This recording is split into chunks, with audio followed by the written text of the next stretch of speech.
मेरे प्रिय भाई बहनों, आजकल बहुत सारी भविष्यवाणियां लोग करते हैं।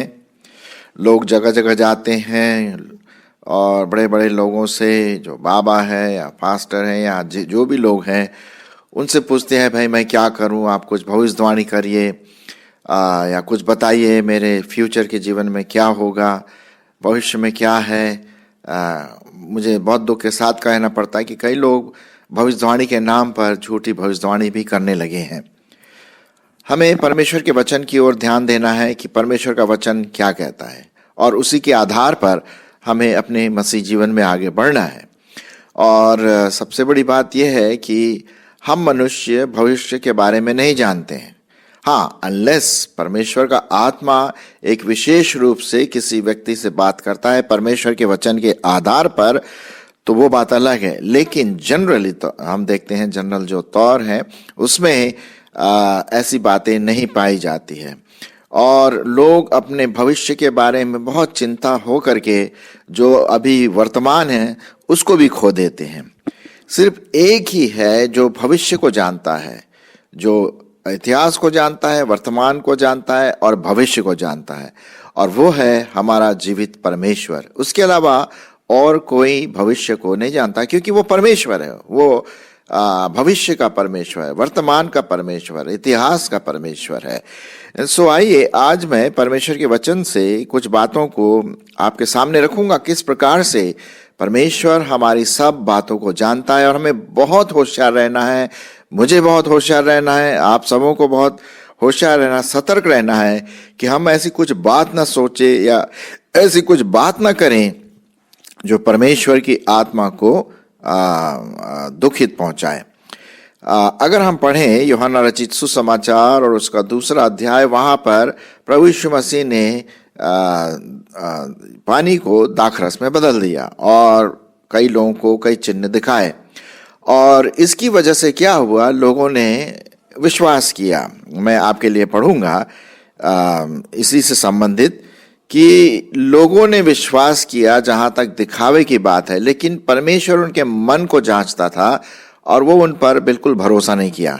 आप विश्वास नहीं करते हैं तो आइए देखते हैं यूहन्ना रचित सुसमाचार और उसका 2 अध्याय 23 पद से।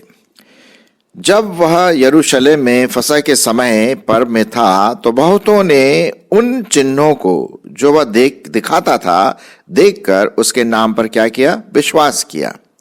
परंतु, यहां पर वो शब्द आया है परंतु, यीशु ने अपने आप को उनके भरोसे नहीं छोड़ा, क्योंकि वह सबको जानता था और उसे प्रयोजन न था कि मनुष्य के विषय में कोई गवाही दे, क्योंकि वह आप जानता था कि मनुष्य के मन में क्या है।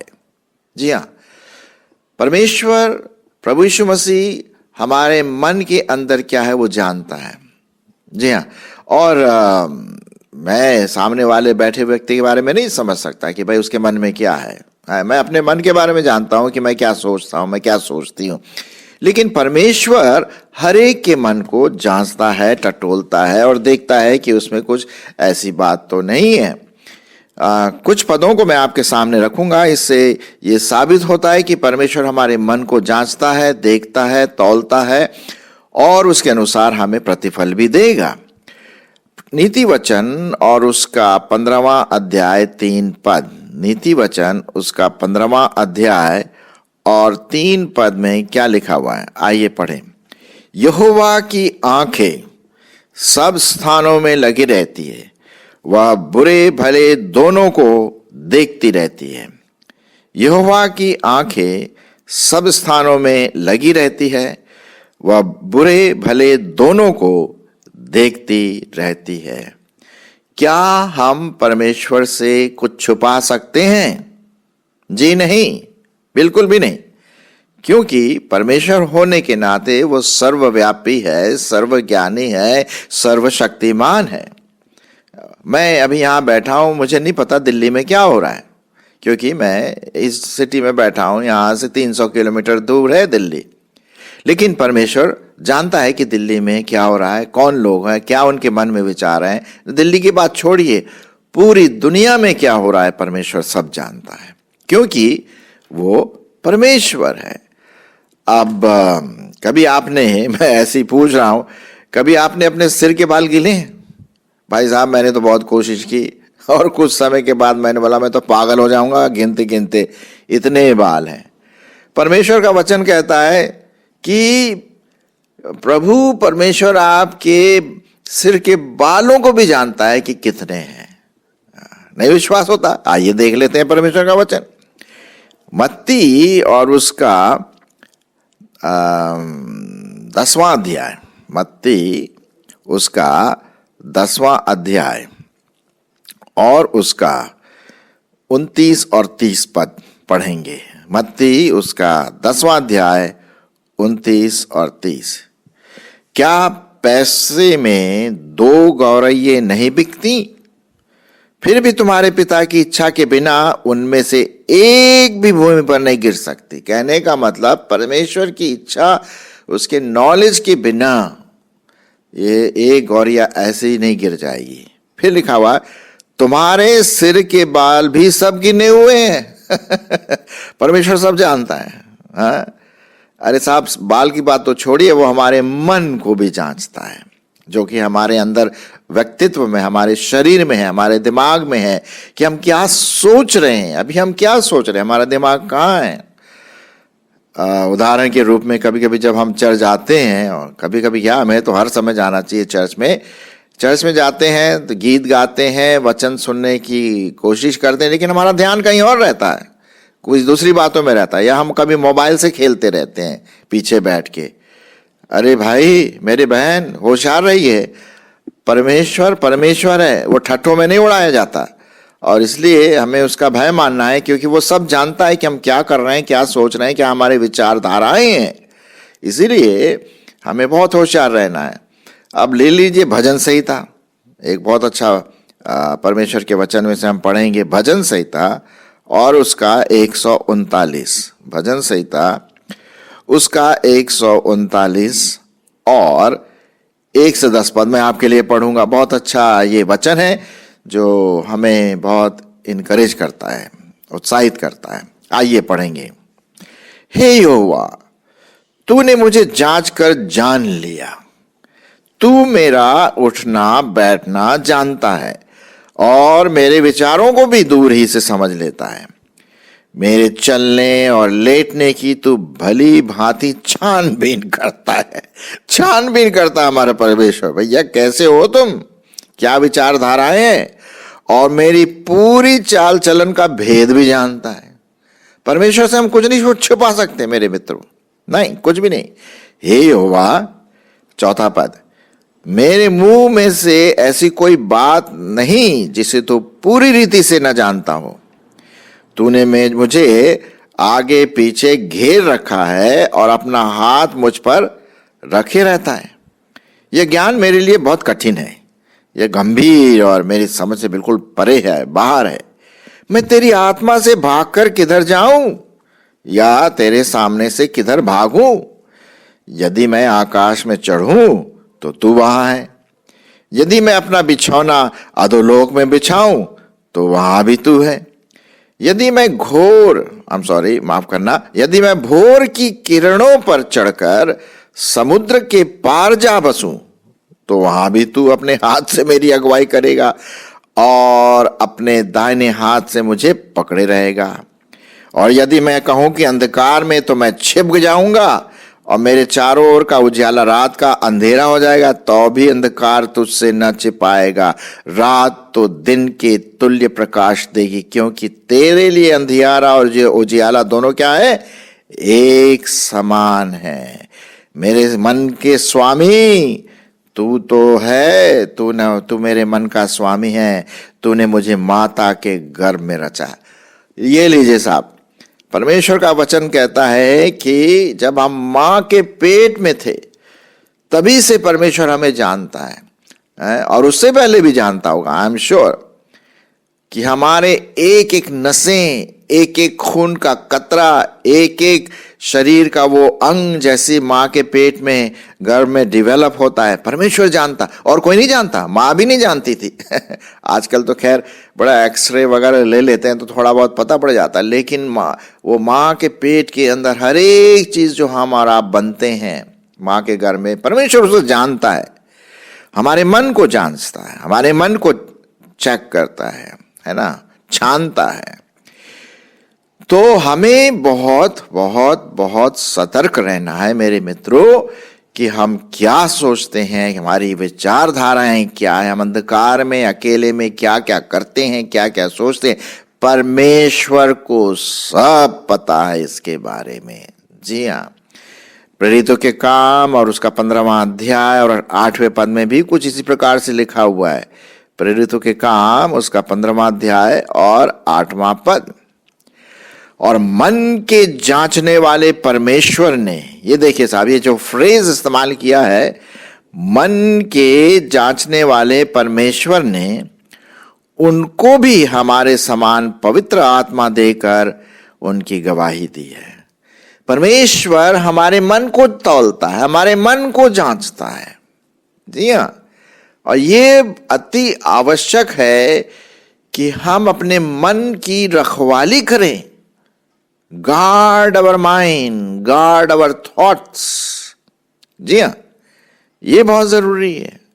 और इसीलिए परमेश्वर का वचन साफ रीति से कहता है कि हम लोगों को दिखाने के लिए कुछ भी बोलते हैं, यार मैं प्रभु को प्यार करता हूं, ये करता हूं, मैं बाइबल पढ़ता हूं, ये करता हूं, बाइबल चढ़ जाता हूं, बहुत दान देता हूं। वो बाहर की चीजें हैं, अंदर में मैं कौन हूं, परमेश्वर उसी को चेक करता है। अब लीजिए ना, मैं उदाहरण के रूप में एक और पद आपके लिए पढ़ता हूं, बहुत इंटरेस्टिंग पद है ये भी। यिर्मयाह उसका 17 और 9 और 10। यिर्मयाह और उसका 17वां अध्याय 9 और 10 आप देखते हैं। मन तो सब वस्तुओं से अधिक धोखा देने वाला है, उसमें असाध्य रोग लगा हुआ है, और उसका भेद कौन समझ सकता है। मैं यहोवा मन को खोजता और हृदय को जांचता हूं, ताकि प्रत्येक जन को उसकी चाल चलन के अनुसार अर्थात उसके कामों का फल दे सकूं। बहुत भयंकर पद है, बहुत भयंकर का मतलब बहुत गंभीर वाला पद है कि परमेश्वर हमारे मनों को जांचता है, चेक करता है। हम लोगों को धोखा दे सकते हैं। अब मैंने उदाहरण के रूप में जो यूहन्ना उसका 2 अध्याय में मैंने पढ़ा कि कई लोगों ने विश्वास किया यीशु मसीह के नाम पर। हाँ भाई, मैं विश्वास करता हूं, मैं विश्वास करती हूं, लेकिन प्रभु यीशु ने उन पर विश्वास नहीं, क्योंकि वो उनके मनों को जांचता था। यह है पॉइंट यहां पर। एक और पद है जो मैं पढ़ूंगा, 1 सामुएल और उसका 16वां अध्याय। 1 सामुएल उसका 16वां अध्याय और 7वां पद। इससे पहले कि मैं 7वां पद पढ़ूं, यहां पर जो इसका संदर्भ है वो इस प्रकार से है भाई कि शाऊल को परमेश्वर दुखी किया। शाऊल ने बहुत दुखी किया परमेश्वर को, वो अपनी इच्छा के अनुसार चलने का। तो परमेश्वर ने कहा भाई और दूसरा कोई व्यक्ति ढूंढना है, कोई दूसरा अभिषिक्त, परमेश्वर का अभिषिक्त हो। तो जो सैमुएल था, शामुएल, वो आया और डेविड के घर में जाकर के पूछने लगा, भाई कोई है तुम्हारे यहाँ? हाँ है, बड़े बड़े लोग आए, लंबे चौड़े, ये वो, बहुत अच्छा देखने में सब कुछ। लेकिन परमेश्वर ने बोला मैं इन सबों को रिजेक्ट करता हूँ। और फिर उसके बाद शामुएल ने पूछा यशे से, भाई तेरे और कोई बेटा है? तो बाप ने कहा हाँ भाई है, एक है, वो अभी बकरी चरा रहा है। शामुएल ने बोला उसको बुलाओ।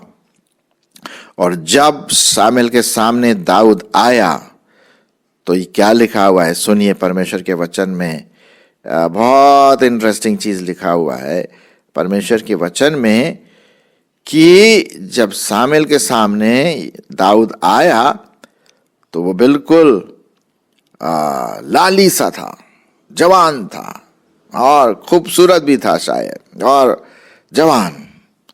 तब 7वें पद में क्या लिखा हुआ है, परंतु यहोवा ने शामुएल से कहा, ना तो उसके रूप पर दृष्टि कर, ना उसके डील डौल की ऊंचाई पर, क्योंकि मैंने उसे अयोग्य जाना है। क्योंकि यहोवा का देखना मनुष्य का सा नहीं, मनुष्य तो बाहरी रूप से देखता है, परंतु यहोवा की दृष्टि कहां पर रहती है? मन में रहती है। तब दाऊद आया और उससे कहा यहोवा ने इसको चुना है। और जब दाऊद आने पे शामुएल ने उठकर उसको अभिषिक्त किया। परमेश्वर ने दाऊद के मन को देखा। वो छोटा सा लड़का था, बड़ा भारी, उसके भाइयों के समान नहीं था, उतना शायद वो भी नहीं होगा अट्रैक्टिव, लेकिन परमेश्वर मन को देखता है। मेरे मित्रों, मेरे भाई बहनों, परमेश्वर आपके और मेरे मन को जांचता है। वो सर्वज्ञानी है। अब हम बोलते हैं कि मैं प्रभु पर विश्वास करता हूं, मैं प्रभु पर विश्वास करती हूं। क्या आप सच में प्रभु पर विश्वास करते हैं? क्या मैं सच में प्रभु पर विश्वास करता हूं? मुझे पता है ऐसे कई विश्वासी लोग हैं, विश्वासी मैं नहीं बोलूंगा, कुछ ऐसे क्रिश्चियन जो अपने आप को बहुत विश्वासी कहते हैं, लेकिन उनका जीवन बिल्कुल अलग है।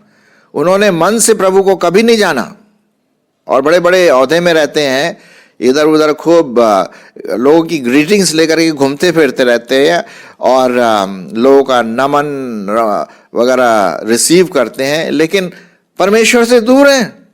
परमेश्वर कहता भैया ये दिखावापन है। तुम लोग बोलते हो कि तुम लोग विश्वास करते हो, मैं तो तुम पर विश्वास नहीं करता।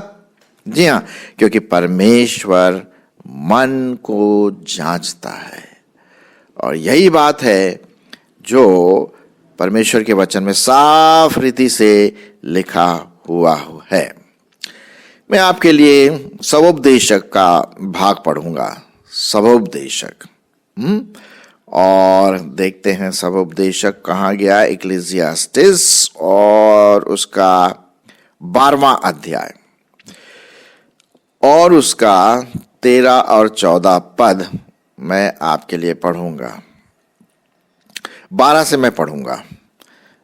सबोपदेशक उसका 12वां अध्याय और उसका 12 पद से मैं आगे पढ़ूंगा।